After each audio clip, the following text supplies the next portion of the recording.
and Magnus is reacting. You can tell he hates it. If Magnus was playing from the white side of the board, we'd be saying this is over for black. Yeah, exactly. That is fair. I mean, Magnus is very good at finding small advantages and going, don't worry, this is just a big advantage that I haven't watered enough yet. Just here, give it a couple of dozen moves, and this is basically a one game. There is no player on earth that I think we can be more certain making that statement about in a game than Magnus Carlsen. But right now, the boot's on the other foot. Yeah, and do you know who the second best player at grinding out these slightly better endgames is these days? David Howell. Yeah, exactly. I wish. He wrote a book on it. Grind like a grandmaster. No, I would say Hikaru is the world number 2 at grinding out these small advantages. He's kind of learned from Magnus. I mean, we've all been watching Magnus's games for so long. He's 3.5 minute gap. Ooh. But yeah, he's learned from Magnus. He's applied the Magnus pressure onto the world number 1 himself, and question mark given to this last move. The white rook could still slide into the corner. The white pawn can kick the black knight out of the middle of the board. So many tempting, forceful moves here. You can just win a pawn by doing that, right? That knight is a defender of the b6 pawn. Hikaru is about to go up a pawn in this position if he goes e4. Wow, it's that simple. I didn't expect it. But you're right, Tanya. Pawn to e4. Maybe we can show this on the board while Hikaru thinks he can win a pawn by force and decisive advantage potentially. He actually plays this move, and now go pawn hunting. Rook takes b6, and we can show the plan over the next few moves. The white king will try to centralize. The white knight might even come up to the b8 square and pick off the remaining black pawn on a6. This one looks like a matter of time. We've seen it a few times from Alireza Firouzja. 2 versus 1 on the queen side. Pawns marching forward. This is winning now for Hikaru. He does it. He goes for it. Hikaru with an extra pawn, with extra time, 1.5 minutes on the clock to boot. But he has to finish this job off. He cannot let Magnus off the hook in this one. Yeah. This is the biggest opportunity, and you get them far and few against the world number 1. If he doesn't convert this, Hikaru, it's going to be similar, I feel, to the Firouzja against Arjun match, where a big missed opportunity was the only opportunity for Arjun. Right.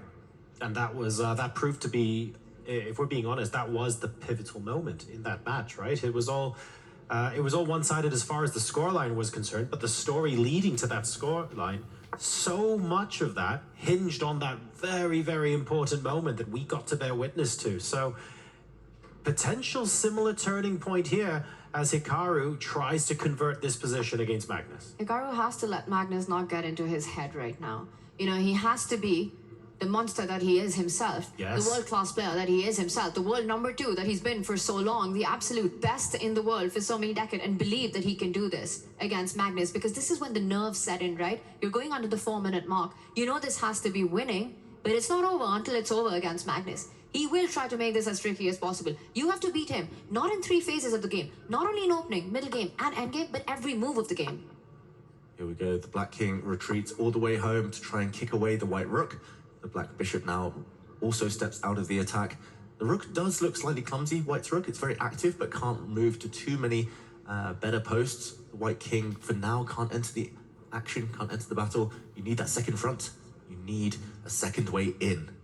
Where are we going to find that? Maybe rerouting the knight to d5 or f5, I suppose? But all of these things, it's tricky to step back and say, I need to do something that takes 2 or 3 moves when you're in your opponent's face and it feels like every move needs to be some sort of counterpunch.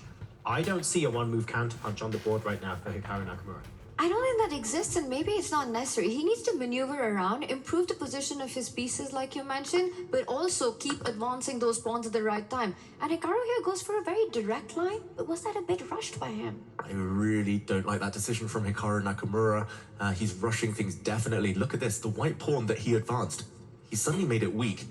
The white rook, unstable. The white pawn on b5, dropping. There are some tactics in the air here, and it does fall on Hikaru Nakamura's shoulders to find something before it's too late, before the advantage fizzles out. Well, there we go. Well, knight b6 check was played. I thought maybe we would get a bishop taking on e5 there, but he's obviously seen that and chosen something else instead. Yeah, and maybe we can talk about this, because if the bishop is captured, knight takes pawn would have been a fork, hitting the king, hitting the rook. He ultimately didn't play this move, because if the bishop had taken the pawn, the black knight would have taken on b5, and half of white's army is hanging. Maybe rook to b6 here would have maintained the advantage, but Hikaru has gone a different way instead. It's not the e-pawn that drops off, but here if we go back to the game, Magnus has a bishop hanging loose on d6 almost. The black rook on d3 protects it, but still given a question mark. How can Hikaru maintain his edge? But now Hikaru is the one who's under 2 minutes as well, right? Magnus up on the clock there. So Hikaru feeling the pressure. Is he going to try? And you know, that expression by Hikaru, we've seen it before against Wei Yi as well. When he starts, when the panic sets in, when the realization that the opponent has counterplay comes in, Hikaru, he needs to keep his nerves. King d7. Magnus has blundered. Bishop to b4 now. Oh, wow. Moving the bishop across would have been a winning move. The black knight would have been under too much pressure. He misses it, Hikaru. We've repeated the position. He can go back and find it again. Will Magnus blunder? It's a second opportunity. He needs to find this move, bishop to b4, and then he will be taking the black knight and winning this endgame. But Hikaru's panicking. Cannot repeat. 1 minute. He goes for a draw or he goes to win. He needs to play this move, bishop to b4. He needs to find it to strike back in this match. But look at his face. It's almost like he doesn't see it. I think he's about to repeat. Hikaru, don't do it. Don't do it. This is your chance. Play on. One more win. A one more win for Hikaru Nakamura. Black can save a bishop by taking this pawn. There will be a trade. The white rook, though, is going to go grab everything. That will be a winning endgame, an easy win for Hikaru. He's running out of time, though. And the more he thinks, the more I feel he's going to repeat. And that's it. The game ends in a draw instead of the winning move. Hikaru bails out. Unbelievable. A draw by repetition in a position where a winning move was available. Dramatic scenes here at the end of this game.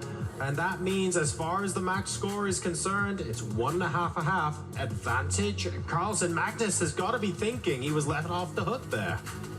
Hikaru here is analysing on chess.com where he made those mistakes, where he let the win slip. He's actually come back to an earlier moment, not the final position. He should be analysing that one, but then we will see a huge reaction. Watch from the world number 2.